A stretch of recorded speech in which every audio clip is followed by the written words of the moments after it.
Hey everyone, welcome to my Pastor Paul update. Man, have we got a good show for you today. I had the chance to interview Stacey Walker, who is one of the Linn County Supervisors. You're not going to miss that. It comes at the end of the video here. Check it out. It's so powerful. I want you to know about that and watch that. Just a couple things before we get to that interview. First of all, Stacey Walker is going to be joining us and a lot of other people at our Second Chance Prayer Walk this Sunday, 2 p.m. at Green Square Park in downtown Cedar Rapids, and we'd sure love for you to come with us. It's all about the second chances that God is offering to folks who are coming out of prison. And so hopefully you know that we have a strong prison ministry at Anamosa, and we work with Hope CDA, who helps men who are coming out of incarceration to get back involved in community. And so we're going to be leading a prayer walk. I'd love to see you there this Sunday.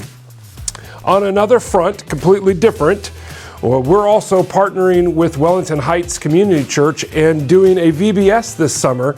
And so VBS dates are now out there. Put them in your calendar. We'd sure love to have your kids there. The last thing I want to share with you is this. In 2 weeks, I'm going to have a special guest on my show. Now, I'm just dropping this like a carrot right now, but it's going to be a special guest that you are not going to want to miss. It's going to be the first Friday of May. You're going to love to meet my special guests. All right, that's it. Look forward to that, and then check out this interview with Stacey Walker.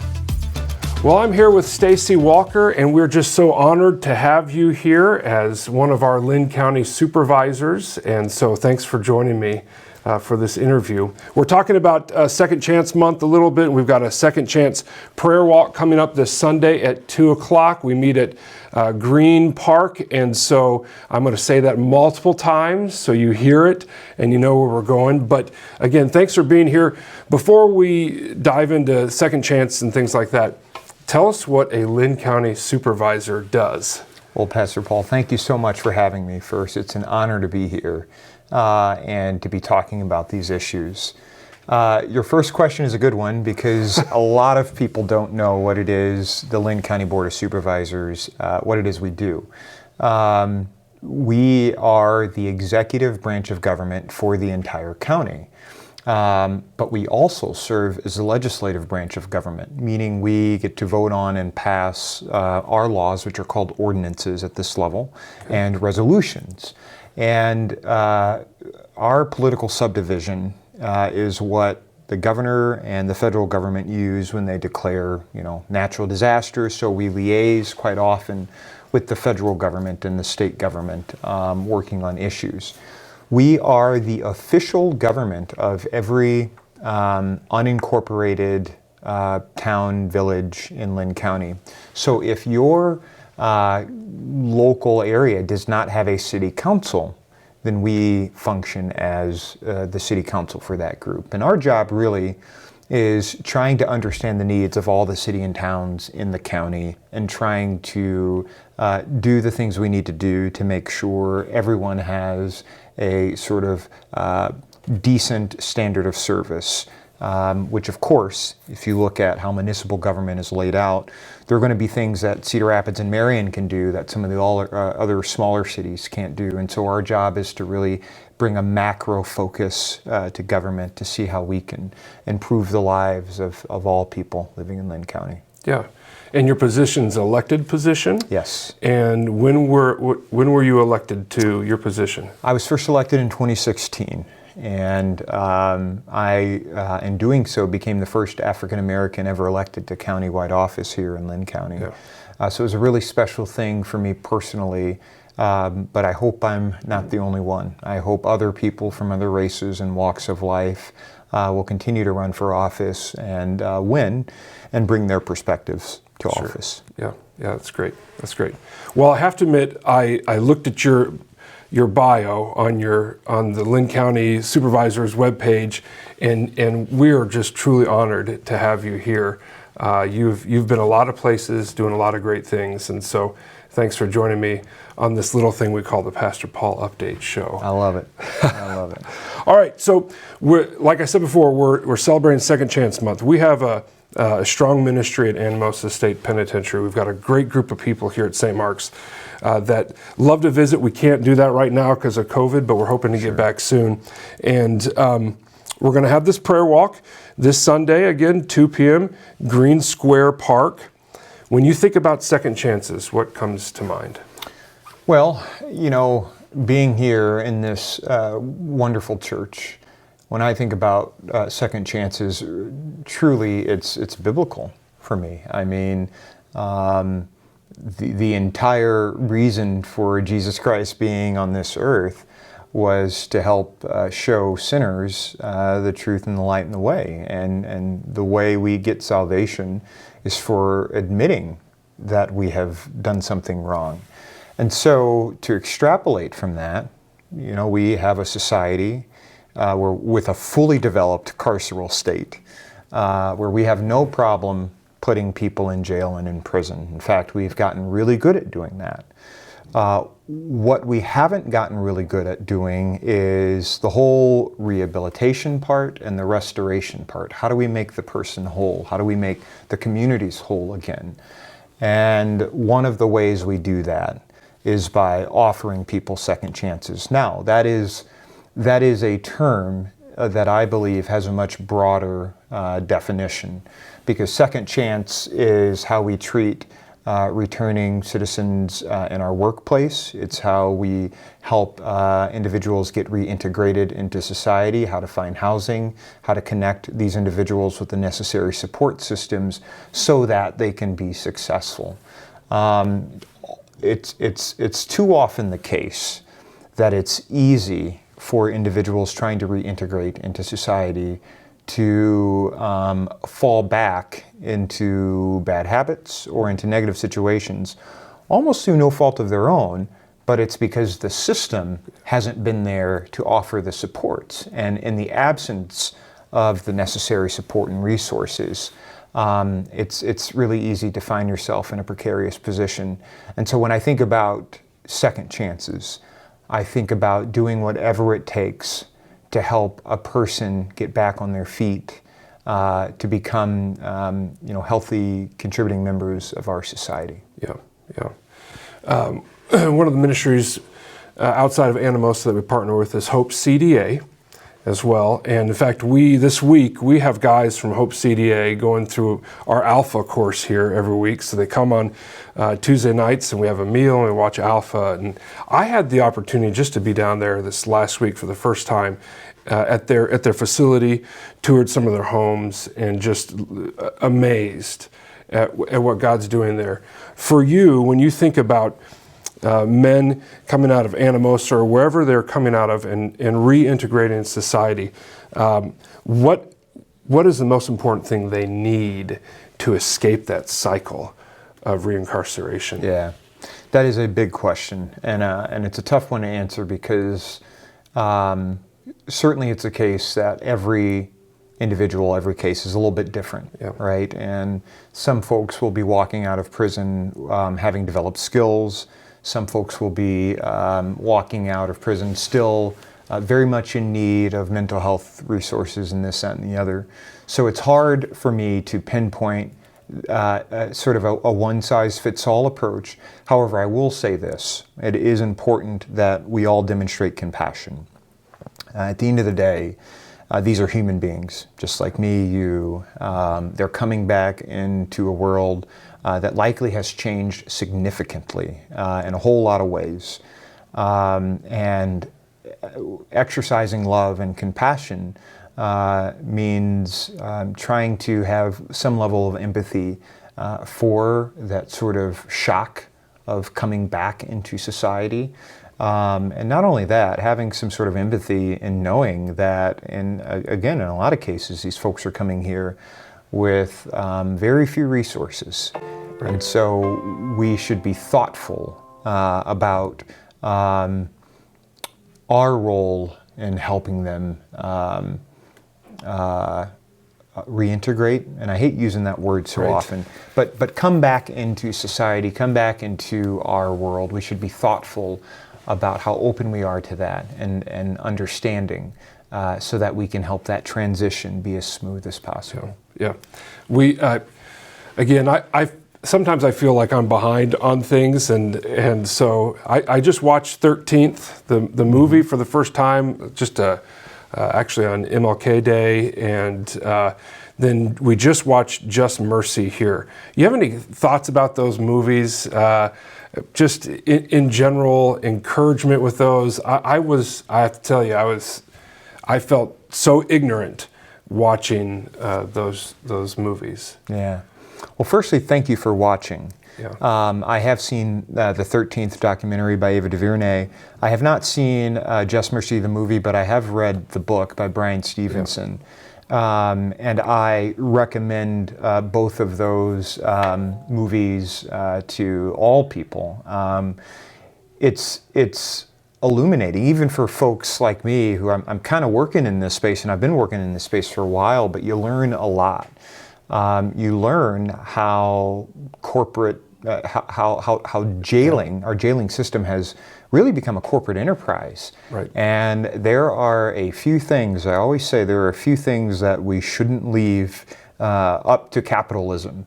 And part of that is our carceral system, and education and healthcare, and of course those are whole other subjects, but we shouldn't be in the business of incarcerating people. We certainly shouldn't be in the business of putting people to death, which again is a whole nother conversation.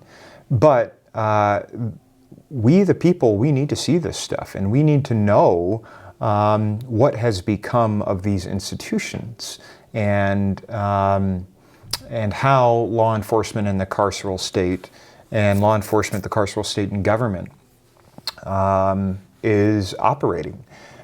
Because we can't fully reform these systems until we learn the things that are wrong, right? We can't go into something saying we have to reform, we have to do this, that, and the other, without learning about what's actually wrong. And part of the way we do that is by listening to people who have experienced these systems, listening to the voices of people who are disproportionately impacted by these systems. And hopefully we can be that listening ear before folks interact with these systems. But if not, we need to be that listening ear certainly when they are coming out, and likely when people are incarcerated, which I was happy to hear about how active St. Mark's is in your ministry at the Anamosa State Prison there. So in my mind, it is required reading, as they would say in academia, to watch the 13th and to read and or watch Just Mercy by Brian Stevenson. Yeah, they were really powerful movies. Well, I want to just ask you one last question. Obviously, I think on all Americans' minds are just some of the racial tension that has happened in our country, and it continues to happen. It's not going to go away. We have to deal with it. We have to learn how to appreciate each other in our differences, whether that's sexuality, whether it's race, you name it. For Cedar Rapids, for our area, what is your hope for us as a community when it comes to those tensions? I'm so glad you asked that question, because this is, for better or for worse, unfortunately or fortunately, becoming a big part of my career here in office, being the only person of color in a county elected position here. So these conversations happen often. I was having lunch with a dear friend today, actually, and I said, you know, the vast majority of people here in Iowa, here in this community, are not racist. They don't have a racist bone in their body. They grow up believing in their heart of hearts that all women and men should be treated equally under the law, and I believe that.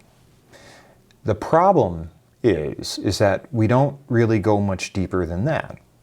And so then you have people like me coming on the scene talking about systemic racism and how our institutions, including the institution of government, of which I am a part of, how historically the institution of churches, have participated in and perpetuated racial discrimination. Here in this community in Cedar Rapids, we have a legacy of racial discrimination in the church. And one of the most prominent cases is that of Percy and Leah Harris, which I encourage parishioners here to learn about that story in Cedar Rapids and how the churches were involved there.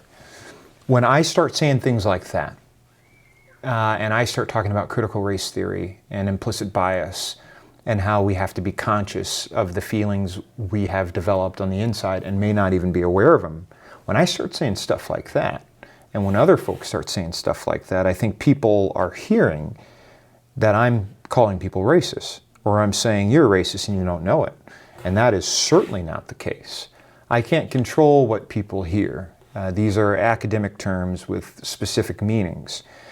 And at the core, what it means is this, is that our systems weren't developed to serve people of color. And in many instances, our systems were developed to oppress people of color. And that happens in a way that's not always obvious. And so when we talk about people perpetuating systemic harm, systemic racism, systemic violence against marginalized communities and communities of color, when we talk about white privilege, that isn't an indictment on white people. It isn't saying that white people are racist, particularly with white privilege. It isn't saying that your life hasn't been difficult. It is saying, though, that your skin color isn't one of the reasons why it might have been difficult. Right. Whereas for people like me, my skin color presents challenges. And the whole concept of privilege is broader than race. I have privilege as a black man, but it's not because I'm a black man. It's because I'm a man. It's because I'm college educated. It's because I occupy a leadership position. It's because I earn a certain amount. All of those things confer privilege on a person. And so when you start having those conversations, that cuts deeper than I believe you and I are equal. We all agree there. But there's some nuance to it. And if we aren't able to have those conversations, because people would rather turn on the football game as opposed to have a meaningful conversation about how we are different and how it is important that you see color and you acknowledge that I am of a different racial background and I may be of a different religious tradition, or a person may have different sexuality or whatever. That is a part of a person's identity. And it's important that we acknowledge that. And it's important that we try to understand as best we can how those identities interact with society and what that means for the person. And that requires patience. It requires time. It requires us being willing to have hard conversations. And it requires love. At its core, it's, do I love my neighbor enough to engage with them in the hard conversations? Yeah. Having that relationship with them to have those conversations. Yeah. You make me want to preach. I just want to get preaching. I love the fact that you brought up really the whole concept of Scripture is second chances. And you could take the Bible and say this is a second chance book right here. Absolutely. Jesus on the cross was giving people a second chance. Right. Yeah.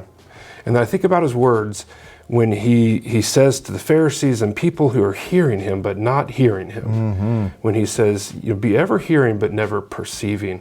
I feel like we're stuck in that a little bit as a country and as a culture right now, that we hear it, we hear what's going on, but maybe we don't truly perceive what needs to be done or how we need to respond to that. And so, so I really appreciate you sharing those words. Thank you. Yeah, it's an honor to be here and engaged in this conversation.